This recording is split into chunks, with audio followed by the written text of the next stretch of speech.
लातूर जिल्ह्यात पाणी टंचाईचा तिसरा बळी. पाण्यासाठी तासन तास रांगेत उभं राहणाऱ्या महिलेचा हार्ट अटॅकनं मृत्यू.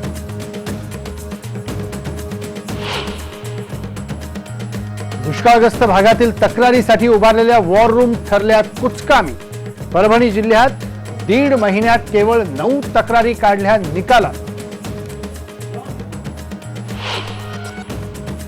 कोल्हापूरच्या 3 साखर कारखान्यांचे गाळप परवाने रद्द. साखर आयुक्तांच्या कारवाईमुळे साखर कारखानदारांचे धाबे दणाणले.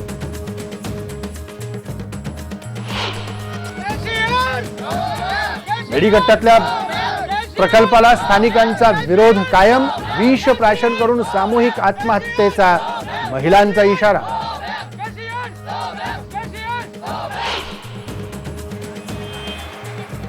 तुफान गाजत असलेल्या सैराट चित्रपटाचे दररोज 4 शो घेण्याची मागणी. जयसिंगपुरात बजरंग दलानं केलं आंदोलन.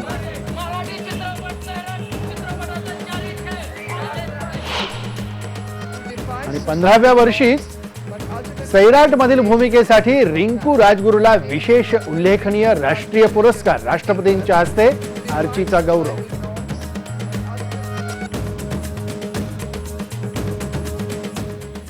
दुष्काळाच्या तीव्र झळा सोसत असलेल्या लातूर जिल्ह्यात पाणी टंचाईचा तिसरा बळी गेलाय.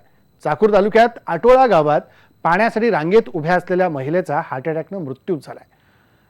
केवलबाई कांबळे असे या 45 वर्षीय महिलेचं नाव आहे. आटोळा गावात अधिग्रहित बोरवेलमधून सर्वांना पाणी वितरित केलं जातं. संपूर्ण गावात एकच बोरवेल असल्यानं पाण्यासाठी तासनतास रांगेत उभं राहावं लागतं. आज केवलबाईंना 2 हंडे पाणी मिळालं. पाण्यानं भरलेला तिसरा हंडा घेऊन जात असताना वाटेतच त्यांना चक्कर आल्यानं त्या खाली पडल्या आणि त्यांना शासकीय रुग्णालयात दाखल केलं असता त्यांना तिथं मृत घोषित केलं गेलं.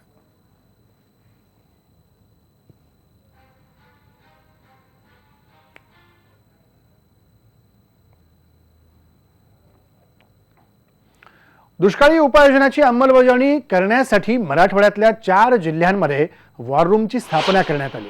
मात्र या वॉर रूम नावापुरत्याच उरल्याचं चित्र आहे. गेल्या 1.5 महिन्यात परभणीत केवळ 9 तक्रारी निकाली काढण्यात आल्यात. दुष्काळग्रस्त परभणी, उस्मानाबाद, लातूर, बीड या 4 जिल्ह्यांमध्ये जिल्हाधिकारी कार्यालयात 24 तास सुरू राहणाऱ्या वॉर रूम उघडण्यात आलेल्या आहेत. यामध्ये 3 कर्मचारी कार्यरत आहेत. तक्रार नोंदवण्यासाठी 24 तास टोल फ्री क्रमांक दिलेला आहे. या क्रमांकावरून गेल्या 1.5 महिन्यात एकूण 32 तक्रारी आलेल्या आहेत. मात्र यातल्या केवळ 9 तक्रारीच निकालात काढण्यात प्रशासनाला यश मिळालंय. ग्रामीण भागातल्या नागरिकांनी तीव्र संताप व्यक्त केला आहे. मात्र अधिकारी बोलायला तयार नाहीत.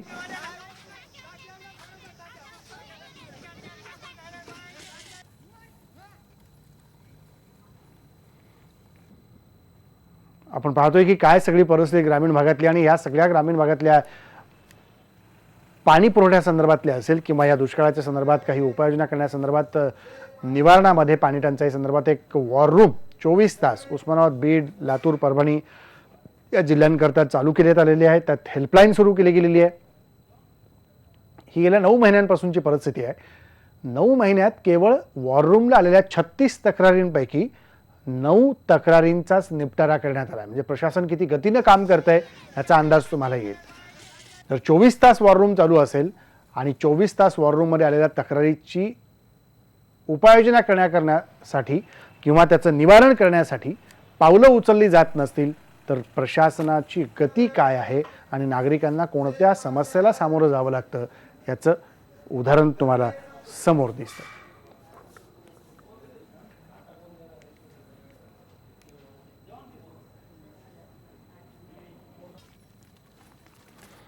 महाराष्ट्र तेलंगणा सीमेवर काल गोदावरी नदीवर तेलंगणाच्या मुख्यमंत्र्यांनी मेडीगट्टा कालेश्वर प्रकल्पाचं भूमिपूजन केलं.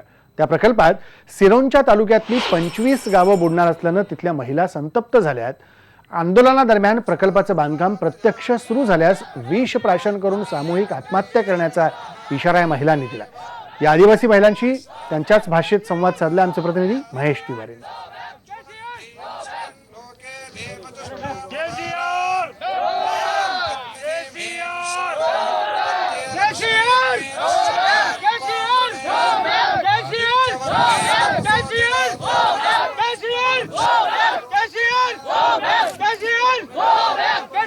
Go back!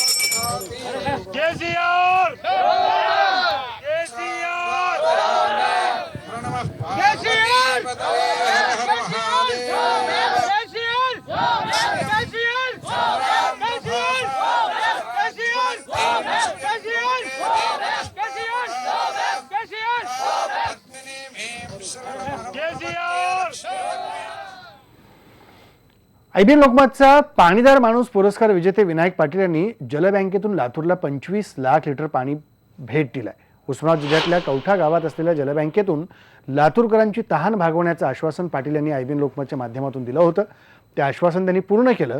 उस्मानाबाद जिल्ह्यातील कौठा या गावात विनायक पाटील यांनी सेवाग्रामच्या माध्यमातून जलबँक निर्माण केली आहे. सध्या त्यांच्या जलबँकेत 3 कोटी लिटर पाणी आहे. लातूरची पाणी टंचाई लक्षात घेता 25 लाख लिटर पाणी टँकर्सच्या माध्यमातून द्यायला सुरुवात झालेली आहे. 4 दिवसात 25 लाख लिटर पाणी या माध्यमातून देणार असल्याची माहिती विनायक पाटील यांनी दिली आहे.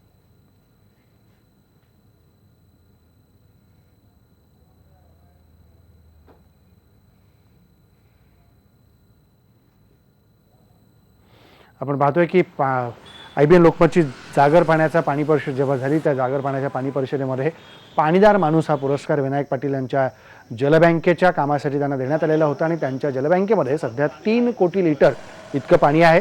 या 3 कोटी लिटर पाण्यातलं 25 लाख लिटर पाणी त्यांनी लातूरकरांना भेट म्हणून दिलेलं आहे आणि 3-4 दिवसाच्या टप्प्यामध्ये हे 25 लाख लिटर पाणी ट्रॅक्टर आणि टँकरच्या माध्यमातून तिकडे लातूरला पोहोचवलं जाणार आहे. पिण्यासाठी आणि दुष्काळात रेल्वेने पाणी आणायचे त्याच्यावर कशी मात करता येईल, त्याच्यावर कसं करता येईल म्हणून आम्ही काय ठरवलं की आमच्याकडे कौठा ग्रामस्थाच्या वतीनं आम्ही आमच्याकडे 3 कोटी लिटरची आता माझ्याकडे पाणी शिल्लक आहे. 5 कोटीची वॉटर बँक तयार केलं. मग त्याच्यापैकी 25 लाख लिटर पाणी आपण लातूरला देऊ असं आमच्या ग्रामस्थाची इच्छा झाली. ग्रामस्थांनी सांगितलं आहे. मग हे मी नाही सुचवलं, आमच्या ग्रामस्थांनी सांगितलं की आपण सगळे मिळून लातूरला पाणी देऊया.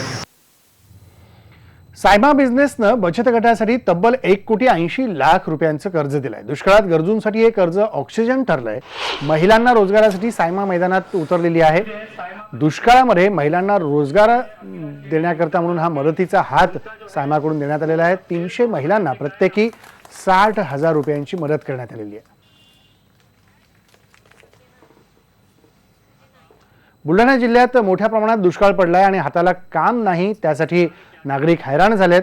त्यावर या लोकांसाठी सायमा बिझनेस सोल्युशन देवदूत ठरली आहे. या संस्था होतकरू आणि गरजू महिलांच्या बचत गटाला 1 कोटी 80 लाख रुपयांचं कर्ज देऊन त्यांना रोजगार उपलब्ध करण्यासाठी प्रोत्साहित करत आहेत. दूसरी है सायमा बचत गट, इनके अकीला शेख आणि चांदोरा के उनका जो है वो 1.5 करोड़ रुपए का चेक आया. पाणलोटच्या मोहिमेतून नांदेड जिल्ह्यातल्या गावकऱ्यांनी जलक्रांती घडली आहे. काही वर्षांपूर्वी पाण्यासाठी भटकंती करणाऱ्या नागदरवाडी या गावात आज दिवसातून 2 वेळा पाणी पुरवठा केला जातो. 18 वर्षांपूर्वी या गावकऱ्यांना 4 किलोमीटरवरून पाणी आणावं लागायचं. मात्र गावातल्या बाबूराव उर्फ हनुमंत केंद्रे या युवकानं ही परिस्थिती बदलली आहे. पाणी नसल्यामुळं केंद्रेला नियोजित वधूनं लग्नास नकार दिला होता आणि पाणी आल्यावर लग्न करू असं आवाहन हनुमंतराव यांनी आव्हान जे आहे ते सगळं स्वीकारलं आणि अख्खं गाव कामी लागलं. मात्र गावात पाण्याचा कुठलाही स्रोत नव्हता. मग त्यांनी पाणलोट क्षेत्र विकास कार्यक्रम राबवण्याची संकल्पना गावकऱ्यांपुढे ठेवली. तब्बल 1014 हेक्टर क्षेत्रात पाणी अडवण्यासाठी वेगवेगळ्या उपाययोजना केल्या. गावालगतच्या डोंगरावर दगडी आणि मातीचं बांधकाम केलं. अडवलेलं पाणी जिरवण्यासाठी 4 मोठे चर खोदले. गावातील अर्धवट पाझर तलावाचं काम पूर्ण केलं. 59 विहिरी आणि 22 सिमेंटचे आणि मातीचे बंधारे बांधले. गावात 2.5 लाख झाडांची लागवड केली. शेवटी 2004 साली गावात पाणी आलं. पण गेल्या 15 वर्षापासून कधीच या गावात पाणी टंचाई निर्माण झाली नाही.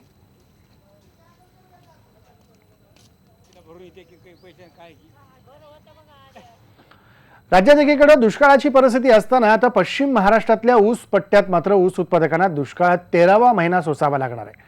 FRPच्या मुद्द्यावरून साखर आयुक्तांनी केलेल्या कारवाईनं आता साखर कारखानदार चांगलेच अडचणीत येणार असल्याची चिन्ह दिसत आहेत. सध्या ऊस पट्ट्यातली ही परिस्थिती आहे. कोल्हापूर जिल्ह्यात जवळपास 23 साखर कारखाने आहेत. सहकारी आणि खासगी तत्वावर चालणाऱ्या या कारखान्यांनी FRP बाबत वेगवेगळी भूमिका घेतली. मात्र 3 साखर कारखान्यांनी 80%च FRP ऊस उत्पादकांना न दिल्यामुळं कोल्हापूर जिल्ह्यातल्या 3 साखर कारखान्यांचे गाळप परवाने कायमचे रद्द करण्याची कारवाई साखर आयुक्तांनी केल्यामुळे कारखानदारांचे धाबे दणाणलेत. ऊस पट्ट्यातली ही अशी पहिलीच कारवाई असून मोठ्या राजकीय नेत्यांनाही याचा मोठा फटका बसण्याची शक्यता आहे. स्वाभिमानी शेतकरी संघटनेनं कारखानदारांना उर्वरित 20% FRP साठी 1 मेची मुदत दिली होती. त्यातच आता ही कारवाई झाल्यामुळे स्वाभिमानी शेतकरी संघटनेने या कारवाईचं स्वागत केलं.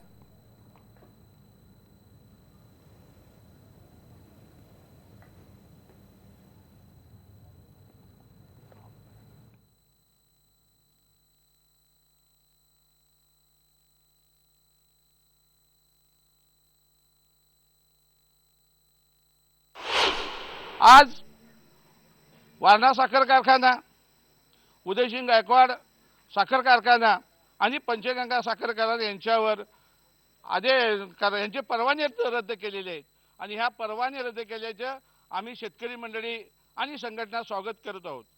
कारण या मंडळींना वचकच पूर्वी कधी नव्हता. यांनी सांगेल ती पूर्व दिशा आणि ह्यांच्या बाजूला शासन यापूर्वीचं शासन पाठीचे असल्यामुळे यांनी दुर्लक्ष केलं. राज्यातल्या ऊसपट्ट्यामध्ये साखर कारखान्याचा गाळप हंगाम सुरू होतोय आणि त्याच वेळेला स्वाभिमानी शेतकरी संघटना दरवर्षी आंदोलन पुकारते. हे एक सूत्र या ऊसपट्ट्यात बघायला मिळत होतं, पण यंदा स्वाभिमानी शेतकरी संघटना ही सरकारमध्ये सामील असल्यामुळं स्वाभिमानी शेतकरी संघटना आणि राज्य सरकार यांच्यामध्ये समझोता झाला आणि 80 आणि 20% FRPचा फॉर्म्युला ठरला. या 20% रक्कम जी आहे ती गाळप हंगाम संपत आलेला असतानाही शेतकऱ्यांना मिळाली नाही. त्यामुळे 1 मेच्या दरम्यान आंदोलन करण्याचा इशारा राजू शेट्टींनी दिला होता. पण दुसरीकडे अनेक कारखान्यांनी 80% रक्कमच दिली नव्हती आणि त्यामध्ये कोल्हापूर जिल्ह्यातले प्रामुख्याने हे 3 कारखाने होते, वारणा, पंचगंगा आणि उदयसिंगराव गायकवाड कारखाना. त्यामुळे साखर आयुक्तांनी ही जी कारवाई केली आहे ही एक मोठी कारवाई मानली जाते. सहकार क्षेत्रामध्ये मोठी खळबळ उडालेली आहे कोल्हापूर जिल्ह्यातल्या, कारण यापूर्वी अशी कारवाई कुठल्याही पद्धतीची कोल्हापूर जिल्ह्यात करण्यात आलेली नव्हती. त्यामुळे शेतकरी जरी अडचणीत असताना ही कारवाई करण्यात आलेली असली तरी गाळप परवाने कायमचे रद्द करण्यात आले आहेत. त्यामुळे ही एक मोठी हानी देखील शेतकऱ्यांसाठी असू शकते.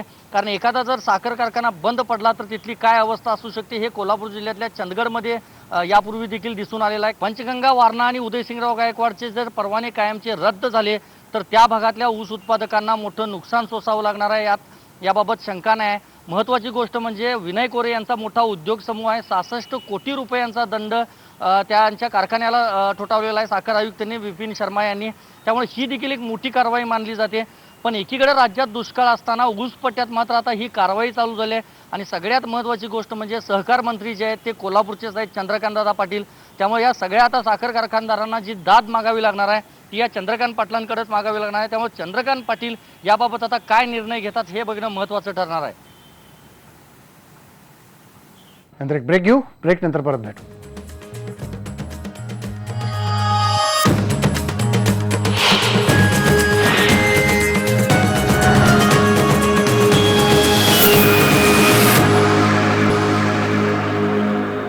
निलेश राणे यांच्या जामिनावर आता 9 मे रोजी सुनावणी होणार आहे. तोपर्यंत निलेश राणे यांना अंतरिम अटकपूर्व जामीन कायम ठेवण्यात आला.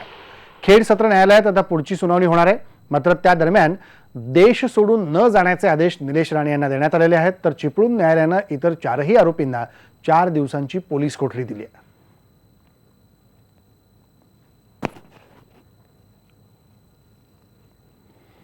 नंतर एक ब्रेक घेऊ, ब्रेक नंतर इतर बातम्यांचा भेटू.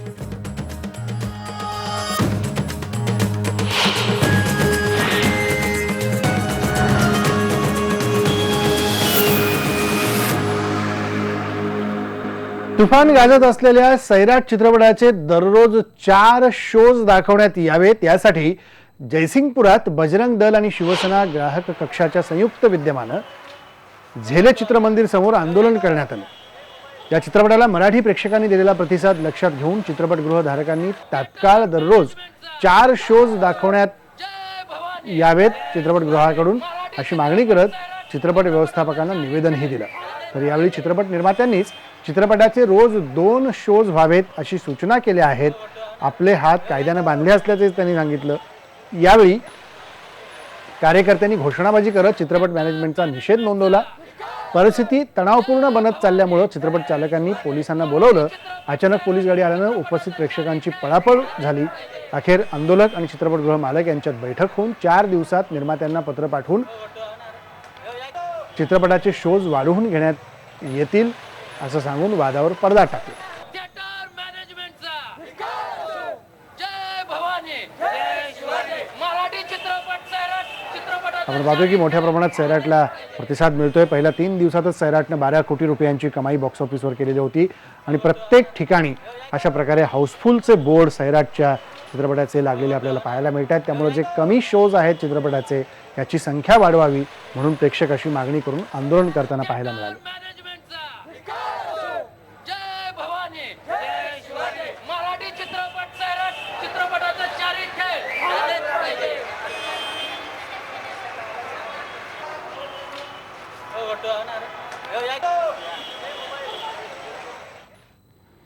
नंतर गावाकडच्या बातम्यावर इथंच थांबू. पहा फक्त IBN लोक.